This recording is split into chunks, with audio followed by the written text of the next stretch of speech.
Hello.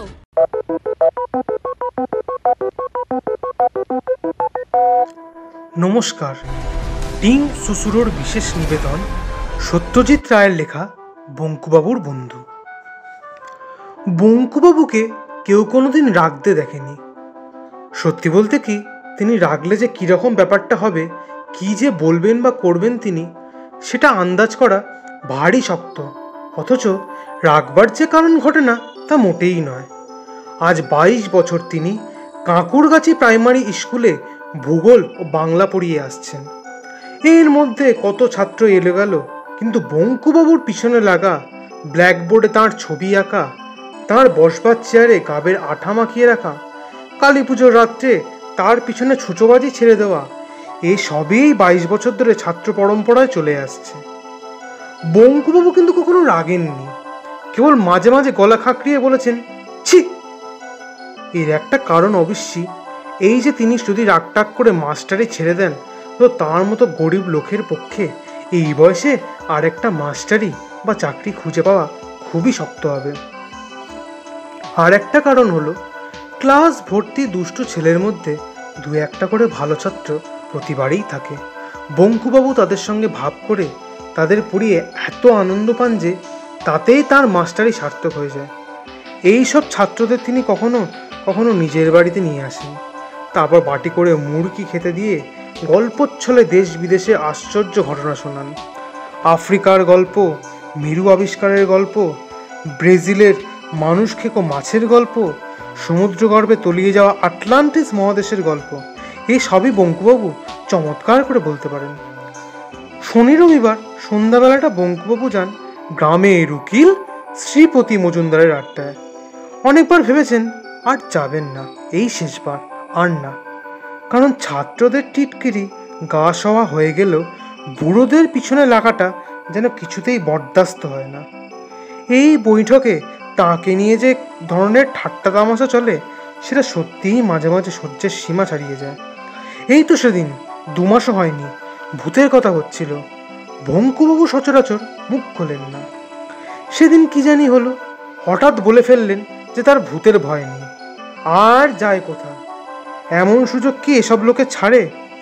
রাত্রে বাড়ি ফেরার পথে বঙ্কুবাবুকে যাচ্ছে তাই ভাবে নাচেতাল হতে হলো। মৃত্যুদের তেঁতুল গাছটার তলায় কে এক লিকলিকে লম্বা লোক ভুসো টুসো মেখে অন্ধকারে তার পিঠের ওপর পড়লো ঝাঁপিয়ে। এই আড্ডারই কারো চক্রান্ত আর কি। ভয় অবশ্যই পাননি বঙ্কুবাবু, তবে চোট লেগেছিল, 3 দিন ঘাড়ে ব্যথা ছিল। আর সবচেয়ে যেটা বিশ্রী, তার নতুন পাঞ্জাবিটা কালিটালি লেগে ছিঁড়ে টিড়ে একাকার হয়ে গিয়েছিল। ঠাট্টারে কি রকম রে বাবু। এ ছাড়া ছোটোখাটো পিছনে লাগার ব্যাপার তো লেগেই আছে। এই যেমন ছাতাটা, জুতোটা লুকিয়ে রাখা, পানে আসল মশলার বদলে মাটির মশলা দিয়ে দেওয়া, জোর করে ধরে বেঁধে গান গাওয়ানো ইত্যাদি। কিন্তু তাও আড্ডায় আসতে হয়, না এলে শ্রীপতিবাবু কি ভাববেন? একে তো তিনি গায়ের গণ্যমান্য লোক, দিনকে রাত করতে পারেন এমন ক্ষমতা তার। তার উপরে আবার তার বঙ্কুবাবু না হলে চলেই না। তিনি বলেন, একজন লোক থাকবে যাকে নিয়ে বেশ রসিয়ে রগড় করা চলবে, নইলে আর আড্ডা, ডাকো বঙ্কু বিহারীকে। আজকের আড্ডার শুট ছিল উচ্চগ্রামের, অর্থাৎ স্যাটেলাইট নিয়ে কথা হচ্ছিল। আজই সন্ধ্যায় সূর্য ডোবার কিছুক্ষণ পরেই উত্তর দিকের আকাশে একটি চলন্ত আলো দেখা গেছে। মাস তিনেক আগেও একবার ওই রকম আলো দেখা গিয়েছিল, এবং তাই নিয়ে আড্ডায় বিস্তর গবেষণা চলেছিল। পরে জানা যায় ওটা একটা রাশিয়ান স্যাটেলাইট, খটকা না ফোসকা এই গোছের কি একটা নাম। সেটা নাকি 400 মাইল ওপর দিয়ে বন বন করে পৃথিবীর চারিদিকে ঘুরছে, এবং তার থেকে নাকি বৈজ্ঞানিকেরা অনেক নতুন নতুন তথ্য জানতে পারছেন। আজকের আলোটা বঙ্কুবাবু প্রথম দেখেছিলেন, তারপর তিনি সেটা নিধু মুক্তারকে ডেকে দেখান। কিন্তু আড্ডায় এসে বঙ্কুবাবু দেখলেন যে নিধুবাবু অম্লান বদনে প্রথম দেখার ক্রেডিটটা নিজেই নিয়েছেন, এবং সেই নিয়ে খুব বড়াই করছেন। বঙ্কুবাবু কিচ্ছু বললেন না। স্যাটেলাইট সম্বন্ধে এখানে কেউই বিশেষ কিছু জানেন না, তবে এসব কথা বলতে তো আর টিকিট লাগে না, বা বললে পুলিশেও ধরে না। তাই সবাই ফোড়ন দিচ্ছেন। চণ্ডীবাবু বললেন, যাই বলো বাপু, এইসব স্যাটেলাইট নিয়ে খামাকা মাথা ঘামানো আমাদের শোভা পায় না। আমাদের কাছেও যা, সাপের মাথার মণিও তাই।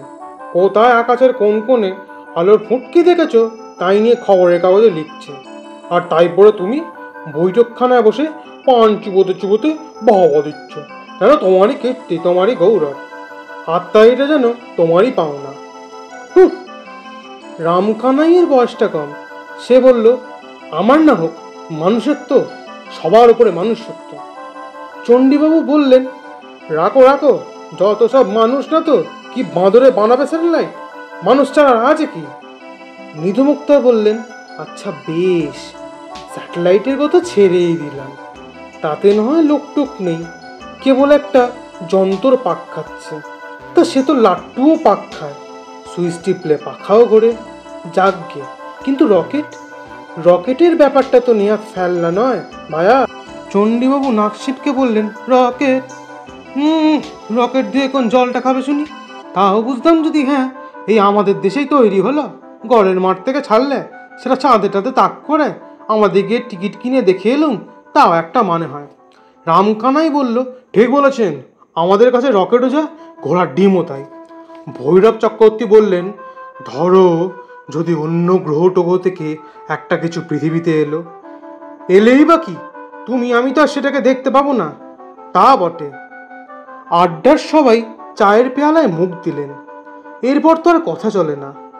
এই অবসরে বঙ্কুবাবু খুব করে একটু কেশে নিয়ে মৃদুস্বরে বললেন, ধরুন যদি এখানেই আসে। মৃধুবাবু অবাক হওয়ার ভান করে বললেন, ব্যাকা আবার কি বলছে? হ্যাঁ, কে আসবে এখানে? কোত্থেকে আসবে? বঙ্কুবাবু আবার মৃদুস্বরে বললেন, অন্য গ্রহ থেকে কোনো লোকটোক। ভৈরব চক্রবর্তী তার অভ্যাস মতো বঙ্কুবাবুর পিঠে একটা অভদ্র চাপড় মেরে দাঁত বার করে বললেন, বাহ বঙ্কু বিহারী বাহ, অন্য গ্রহ থেকে লোক আসবে এইখানে, এই গণ্ডগ্রামে। লন্ডনও নয়, মস্কো নয়, নিউ ইয়র্ক নয়, মায় কলকাতাতেও নয়, একবারেই কাঁকুরগাছি। তোমার তো সক্ষম নয়। বঙ্কুবাবু চুপ করে গেলেন, কিন্তু তার মন বলতে লাগলো, সেটা আর এমন অসম্ভব কি? বাইরে থেকে যারা আসবে তাদের তো পৃথিবীতে আসা নিয়ে কথা, অত যদি হিসেব করে নাই বা আসে। কাঁকুরগাছিতে না আসা যেমন সম্ভব, আসাও তো ঠিক তেমনি সম্ভব। শ্রীপতিবাবু এতক্ষণ কিছু বলেননি। এবার তিনি নড়েচড়ে বসতেই সকলে তার মুখের দিকে চাইল। তিনি চায়ের পেয়ালাটা নামিয়ে রেখে বিজ্ঞের মতো ভারী গলায় বললেন, দেখো, বাইরের গ্রহ থেকে যদি লোক আসেই, তবে এটা জেনে রাখো যে তারা এই পোড়া দেশে আসবে না। তাদের তো আর খেয়ে দেয়ে কাজ নেই, আর অত বোকা তারা নয়। আমার বিশ্বাস তারা সাহেব, এবং এসে নামবে এই সাহেবদেরই দেশে, পশ্চিমে, বুঝেছ? এই কথায় এক বঙ্কুবাবু ছাড়া সকলেই এক বাক্যে সায় দিলেন। চণ্ডীবাবু মৃদু মুক্তারের কোমরে খোঁচা মেরে ইশারায় বঙ্কুবাবুকে দেখিয়ে ন্যাকা ন্যাকা গলায় বললেন, আমার কিন্তু বাবা মনে হয় যে বঙ্কু ঠিকই বলেছে। বঙ্কু বিহারীর মতো লোক যেখানে আছে সেখানে আসাই তো তাদের পক্ষে স্বাভাবিক। কি বলো হে নিধু? ধরো যদি একটা স্পেসিমেন নিয়ে যেতে হয়, তাহলে বঙ্কুর মতো দ্বিতীয় মানুষ কোথাও আছে শুনি? মৃদু মুক্তা সায় দিয়ে বললেন, ঠিক ঠিক, বুদ্ধি বলো, চেহারা বলো, যাই বলো, ব্যাঁকা একবারে আইডিয়াল। রামকানাই বলল, একবারে জাদুঘর রাখার মতো, কিংবা চিড়িয়াখানায়। বঙ্কুবাবু মনে মনে বললেন, স্পেসিমেন যদি বলতে হয় তা এরাই বা কি কম। ওই তো শ্রীপতিবাবু, উটের মতো থুতনি, আর ওই ভৈরব চক্রবর্তী কচ্ছপের মতো চোখ, ওই নিধু মুক্তার ছুঁচো, রামকানাই ছাগল, চণ্ডীবাবু চামচিকে। চিড়িয়াখানা যদি রাখতে হয় তো। বঙ্কুবাবুর চোখে জল এলো। তিনি উঠে পড়লেন। আজ অন্তত আড্ডাটা ভালো লাগবে ভেবেছিলেন, হলো না। মনটা ভারী হয়ে গেছে, আর থাকা চলে না। সে কি, উঠলে নাকি হে? শ্রীপতিবাবু যেন ব্যস্ত হয়ে পড়লেন। হ্যাঁ, রাত হলো। কই রাত? কাল তো ছুটি, বসো চা খাও। না, আজ আসি, পরীক্ষার খাতা আছে কিছু। নমস্কার। রামকানাই বলল, দেখবেন বঙ্কুদা, আজ আবার অমাবস্যা, মঙ্গলবার, মানুষ কিন্তু ভূতেরও বাড়া। বঙ্কুবাবু আলোটা দেখতে পেলেন পঞ্চাঘোষের বাঁশ বাগানের মাঝ বরাবর এসে। তার নিজের হাতে আলো ছিল না। শীতকাল, তাই সাপের ভয় নেই। তাছাড়া পথও খুব ভালোভাবেই চেনা। এ পথে এমনিতে বড় একটা কেউ আসে না, কিন্তু বঙ্কুবাবুর শর্টকাট হয় বলেই তিনি এই পথে যান। কিছুক্ষণ থেকেই তার কেমন জানি খটকা লাগছিল। অন্য দিনের চেয়ে কি জানি একটা অন্যরকম ভাব, কিন্তু সেটা যে কি তা বুঝতে পারছিলেন না। হঠাৎ খেয়াল হলো যে বাঁশ বনে আজ ঝিঝি ডাকছে না, একদম না। সেইটাই তফাৎ। অন্যদিন যতই বনের ভিতরে ঢোকেন ততই ঝিঝির ডাক বাড়ে, আজ ঠিক তার উল্টো। তাই এমন থমথমে ভাব। ব্যাপারটা কি? ঝিঝিগুলো সব ঘুমোচ্ছে নাকি? ভাবতে ভাবতে হাত বিষে গিয়ে পূব থেকে চোখ যেতেই আলোটা দেখতে পেলেন। প্রথমে মনে হলো বুঝি আগুন লেগেছে। বনের মধ্যিখানের ফাঁকটায় যেখানে ডোবাটা রয়েছে তার চারপাশের বেশ খানিকটা জায়গা জুড়ে আছে ডাল ও পাতার একটা গোলাপি আভা, আর নিচে ডোবার সমস্ত জায়গাটা জুড়ে উজ্জ্বল গোলাপি আলো, কিন্তু আগুন নয়, কারণ আলোটা স্থির। বঙ্কুবাবু এগোতে লাগলেন। কানের মধ্যে একটা শব্দ আসছে, কিন্তু সেটা যেন ধরাছোঁয়ার বাইরে। হঠাৎ কানে তালা লাগলে যেমন শব্দ হয়, রি রি রি রি রি রি রি রি, এ যেন ঠিক সেই রকম। বঙ্কুবাবুর গা একটু ছমছম করে থাকলেও একটা অদম্য কৌতূহল বশে তিনি এগিয়ে চললেন। ডোবার থেকে 30 হাত দূরে বড় বাঁশঝাড়টা পেরোতেই তিনি জিনিসটা দেখতে পেলেন। একটা অতিকায় উপুর করা কাঁচের বাটির মতো জিনিস সমস্ত ডোবাটাকে আচ্ছাদন করে পড়ে আছে, এবং তার প্রায় স্বচ্ছ ছাউনির ভিতর থেকে একটা তীব্র অথচ স্নিগ্ধ গোলাপি আলো বিচ্ছুরিত হয়ে চতুর্দিকের বনকে আলো করে দিয়েছে। এমন অদ্ভুত দৃশ্য বঙ্কুবাবু স্বপ্নেও কখনো দেখেনি। এমন অদ্ভুত দৃশ্য বঙ্কুবাবু স্বপ্নেও কখনো দেখেননি। অবাক বিস্ময়ে কিছুক্ষণ চেয়ে থাকার পর বঙ্কুবাবু লক্ষ্য করলেন যে জিনিসটা স্থির হলেও যেন নির্জীব নয়। অল্প অল্প স্পন্দনের আভাস পাওয়া যাচ্ছে। নিঃশ্বাস প্রশ্বাসে মানুষের বুক যেমন ওঠে নামে, কাঁচের টিভিটা তেমনি উঠছে নামছে। বঙ্কুবাবু ভালো করে দেখবার জন্য আর হাত ছাড়ে এগিয়ে যেতেই হঠাৎ যেন তার শরীরে বিদ্যুৎ প্রবাহ খেলে গেল, আর তার পর মুহূর্তেই তিনি অনুভব করলেন যে তার হাত পা যেন কোনো অদৃশ্য বন্ধনে বেঁধে ফেলা হয়েছে। তার শরীরে আর শক্তি নেই। তিনি না পারেন এগোতে, না পারেন পিছোতে। কিছুক্ষণ এইভাবে আড়ষ্ট হয়ে দাঁড়িয়ে থাকে বঙ্কুবাবু দেখলেন যে জিনিসটার স্পন্দন আস্তে আস্তে থেমে গেল। তার সঙ্গে সঙ্গে মিলিয়ে গেল সেই অদ্ভুত কানে তালা লাগার শব্দটা। তারপর হঠাৎ রাতের নিস্তব্ধতা ভেদ করে কতকটা মানুষের মতো কিন্তু অত্যন্ত মিহি গলায় চিৎকার এলো, মিলি পিপিং ক্রুপ, মিলি পিপিং ক্রুপ। বঙ্কুবাবু চমকে গিয়ে এ আবার কি ভাষা রে বাবা? আর যে বলছে সেই বা কোথায়? দ্বিতীয় চিৎকার শুনে বঙ্কুবাবুর বুকটা ধড়াস করে উঠল। Who are you, who are you. এই যে ইংরেজি, হয়তো তাকেই জিজ্ঞাসা করা হচ্ছে প্রশ্নটা। বঙ্কুবাবু ঢোক গিলে বলে উঠলেন, I am Banku Bihari Dutta sir, Banku Bihari Dutta. প্রশ্ন এলো, are you English, are you English? বঙ্কুবাবু চেঁচিয়ে বললেন, no sir, Bengali Kayastha sir. একটুক্ষণ চুপ করে থাকার পর পরিষ্কার উচ্চারণে কথা এলো, নমস্কার। বঙ্কুবাবু হাঁপ ছেড়ে বললেন, নমস্কার। বলার সঙ্গে সঙ্গেই লক্ষ্য করলেন যে তার হাত পায়ে অদৃশ্য বাঁধনগুলো যেন আপনা থেকেই আলগা হয়ে গেল। তিনি ইচ্ছা করলেই পালাতে পারেন, কিন্তু পালালেন না, কারণ তিনি দেখলেন সেই অতিকায় কাঁচের টিভির ওপর একটা আস্তে আস্তে দরজার মতো খুলে যাচ্ছে। সেই দরজা দিয়ে বেরিয়ে এলো প্রথমে একটা মসৃণ বলের মতো মাথা, তারপর একটা অদ্ভুত প্রাণীর সমস্ত শরীরটা। লিকলিকে শরীরের মাথা বাদে সমস্তটাই একটা চকচকে গোলাপি পোশাকে ঢাকা। মুখের মধ্যে কান বা নাকের জায়গায় দুটো করে এবং ঠোঁটের জায়গায় একটা ফুটো। লম্বা চুলে লেশ মাত্র নেই। হলদে গোলগাল চোখ দুটো এমনই উজ্জ্বল যে দেখলে মনে হয় আলো জ্বলছে। লোকটা আস্তে আস্তে বঙ্কুবাবুর দিকে এগিয়ে এসে তার 3 হাত দূর থেকে তাকে এক দৃষ্টি দেখতে লাগলো। বঙ্কুবাবুর হাত দুটো আপনা থেকেই জোর হয়ে এলো। প্রায় 1 মিনিট দেখার পর লোকটা সেই রকম বাঁশির মতো মিহি গলায় বলল, তুমি মানুষ? বঙ্কুবাবু বললেন, হুম। লোকটা বলল, এটা পৃথিবী? বঙ্কুবাবু বললেন, হুম। ঠিক ধরেছি। যন্ত্রপাতিগুলো গোলমাল করছে।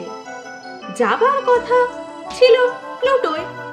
একটা সন্দেহ ছিল মনে, তাই তোমাকে প্রথমে প্লুটোর ভাষায় প্রশ্ন করলাম।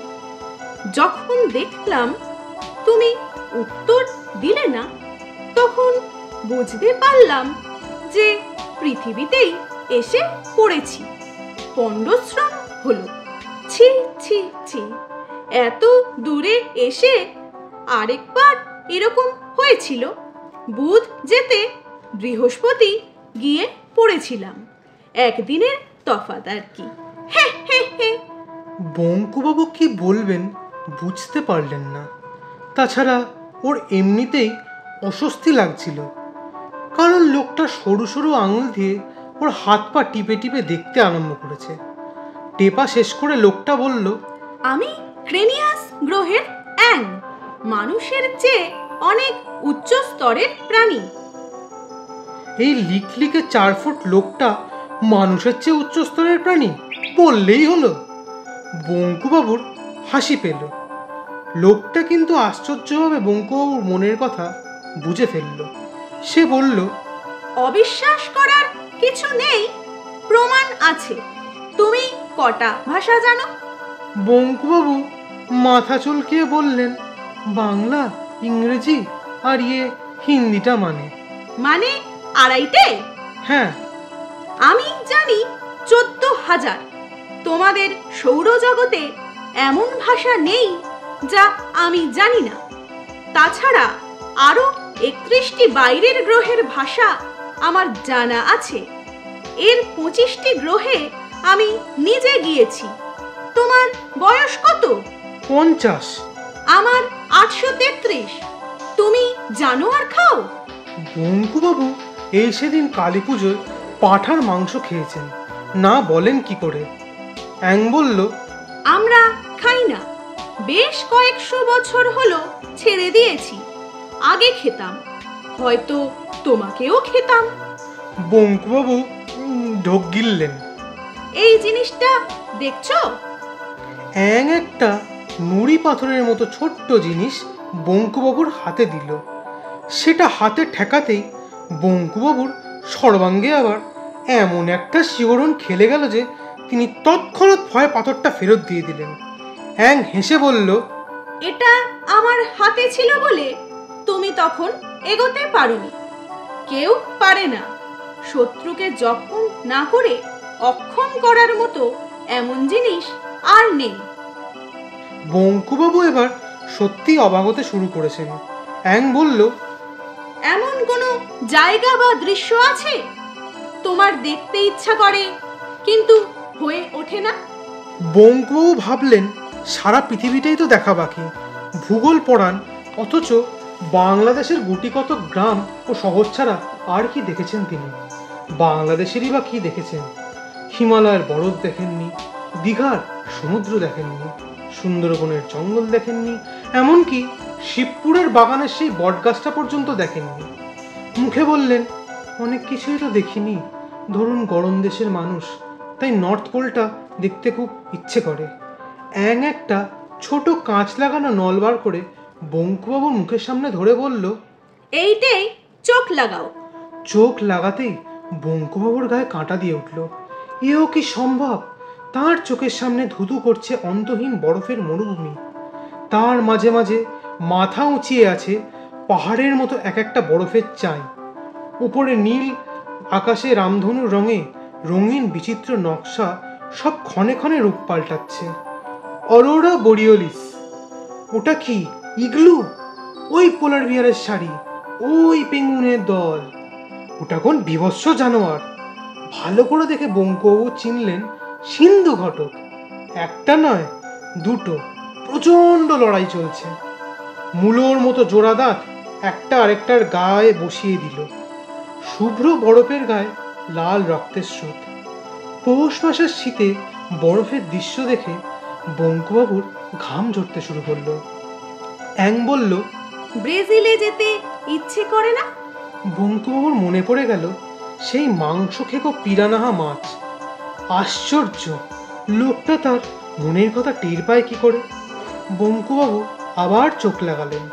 গভীর জঙ্গল, দুর্ভেদ্য অন্ধকারে লতাপাতার ফাঁক দিয়ে গলে আসা ইতস্তত রোদের ছিটে ফোটা। এক পাশে একটা প্রকাণ্ড গাছ, তা থেকে ঝুলছে ওটা কি? সর্বনাশ! এত বড় সাপ বঙ্কুবাবু জীবনে কখনো কল্পনাও করতে পারেননি। হঠাৎ তার মনে পড়ে গেল কোথায় যেন পড়েছেন ব্রাজিলের অ্যানাকন্ডা, অজগরের বাবা। কিন্তু ওই মাছ কই? ওই যে একটা খাল, দুপাশে ডাঙায় কুমির রোদ পোয়াচ্ছে, ষাট ষাট কুমির। তার একটা নড়ে ওঠে, জলে নামবে। ওই নেমে গেল সারাত। বঙ্কুবাবু যেন শব্দটাও শুনতে পেলেন। কিন্তু এ কি ব্যাপার? কুমিরটা এমন বিদ্যুৎ বেগে জল ছেড়ে উঠে এলো কেন?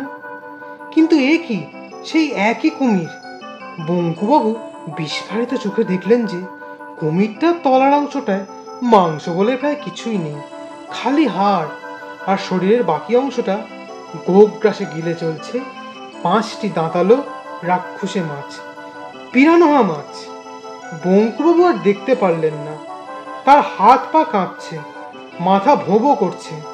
অ্যাং বলল, এখন বিশ্বাস হয় আমরা শ্রেষ্ঠ? বঙ্কুবাবু জিভ দিয়ে ঠোঁট চেটে বললেন, তা তো বটেই, নিশ্চয়ই, বিলক্ষণ, 100 বার। অ্যাং বলল, বেশ, তোমায় দেখে এবং তোমার হাত পা টিপে মনে হচ্ছে যে তুমি নিকৃষ্ট প্রাণী হলেও মানুষ হিসেবে খারাপ নও। তবে তোমার দোষ হচ্ছে যে তুমি অতিরিক্ত নিরীহ। তাই তুমি জীবনে উন্নতি করনি। অন্যায়ের প্রতিবাদ না করা বা নীরবে অপমান সহ্য করা, এইসব শুধু মানুষ কেন, কোনো প্রাণীরই শোভা পায় না। যাক, তোমার সঙ্গে আলাপ হবার কথা ছিল না, হয়ে ভালোই লাগলো। তবে পৃথিবীতে বেশি সময় নষ্ট করে লাভ নেই, আমি বরং আসি। বঙ্কুবাবু বললেন, আসুন অ্যাংবাবু, আমিও আপনার সঙ্গে আলাপ করে খুব। বঙ্কুবাবুর কথা শেষ হল না। চোখের পলকে কখন যে অ্যাং রকেটে উঠে পড়ল এবং কখন যে সেই রকেট পঞ্চাঘোষের বাঁশবন ছেড়ে ওপরে উঠে অদৃশ্য হয়ে গেল, তা যেন বঙ্কুবাবু টেরই পেলেন না। হঠাৎ তার খেয়াল হলো যে আবার ঝিঝি রাখতে শুরু করেছে। রাত হয়ে গেল অনেক। বাড়ির দিকে হাঁটতে শুরু করে বঙ্কুবাবু তার মনে একটা আশ্চর্য ভাব অনুভব করলেন। কত বড় একটা ঘটনা যে তার জীবনে ঘটে গেল, এই কিছুক্ষণ আগেও তিনি সেটা ঠিক উপলব্ধি করতে পারেননি। কোথাকার কোন সৌরজগতের এক গ্রহ, তার নামও হয়তো কেউ শোনেনি, তারই একজন লোক, লোক তো নয়, অ্যাং, তার সঙ্গে এসে আলাপ করে গেল। কি আশ্চর্য, কি অদ্ভুত! সারা পৃথিবীতে আর কারোর সঙ্গে নয়, কেবল তার সঙ্গে। তিনি শ্রী বঙ্কুবিহারী দত্ত, কাঁকুরগাছি প্রাইমারি স্কুলে ভূগোল ও বাংলার শিক্ষক। আজ এই এখন থেকে অন্তত একটা অভিজ্ঞতায় তিনি সারা পৃথিবীতে এক ও অদ্বিতীয়। বঙ্কুবাবু দেখলেন তিনি আর হাঁটছেন না, নাচছেন। পরদিন রবিবার, শ্রীপতিবাবুর বাড়িতে জোর আড্ডা। কালকের আলোর খবরটা আজ কাগজে বেরিয়েছে, তবে নেহাতি নগণ্যের পর্যায়ে। বাংলাদেশের মাত্র 2-1টা জায়গা থেকে আলোটা দেখতে পাওয়ার খবর এসেছে, তাই সেটাকে ফ্লাইং সসার বা উড়ন্ত পিরিচের মতো গুজবের মধ্যে ফেলে দেওয়া হয়েছে। আজ পঞ্চাঘোষা আড্ডায় এসেছেন। তার 40 বিঘের বাঁশবাগানের মধ্যে যে ডোবাটা আছে তার চারপাশে 10টা বাঁশঝাড় নাকি রাতারাতি একেবারে ন্যাড়া হয়ে গেছে। শীতকালে বাঁশের শুকনো পাতা ঝরে বটে, কিন্তু এইভাবে হঠাৎ ন্যাড়া হয়ে যাওয়াটা খুবই অস্বাভাবিক। এই বিষয়ে কথা হচ্ছিল এমন সময় ভৈরব চক্রবর্তী হঠাৎ বলে উঠলেন, আজ বঙ্কুর দেরি কেন? তাই তো, এতক্ষণ কারো খেয়াল হয়নি। নিরুবক্তার বললেন, ব্যাঁকা কি আর সহজে এমুখ হবে? কাল মুখ খুলতে গিয়ে যা দাবরানি খেয়েছে।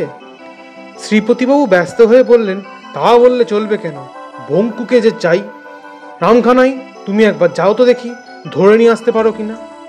রামখানাই, চাটা খেয়ে যাচ্ছি বলে সবে পেয়ালায় চুমুক দিতে গেছে, এমন সময় বঙ্কুবাবু এসে ঘরে ঢুকলেন বললে অবশ্যই কিছুই বলা হলো না।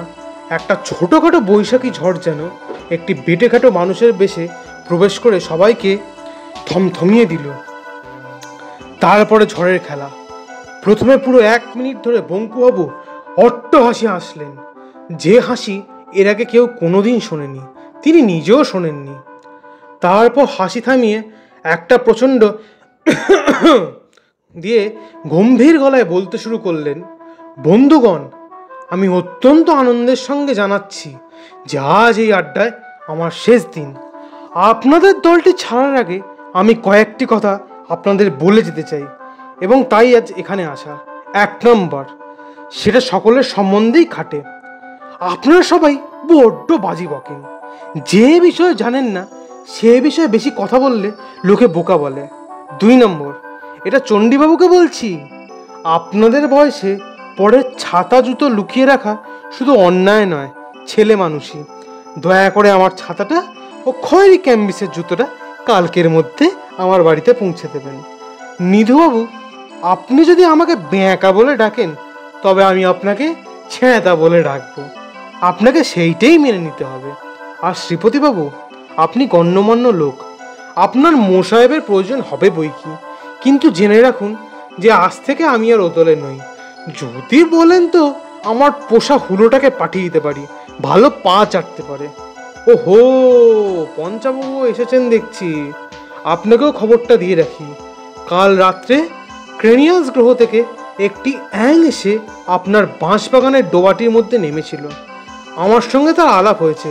লোকটি থুড়ি, অ্যাংটি ভারী ভালো। এই বলে বঙ্কুবাবু তার বাঁ হাত দিয়ে ভৈরব চক্রবর্তীর পিঠে একটা চাপড় মেরে বিষম খাইয়ে সদর্পে শ্রীপতিবাবুর ঘর থেকে বেরিয়ে গেলেন। ঠিক সেই মুহূর্তেই রামকানাইয়ের হাত থেকে চা ভর্তি পেয়ালাটা পড়ে গিয়ে সব্বাইয়ের কাপড় চোপড়ে গরম চা ছিটিয়ে চুরমার হয়ে গেল।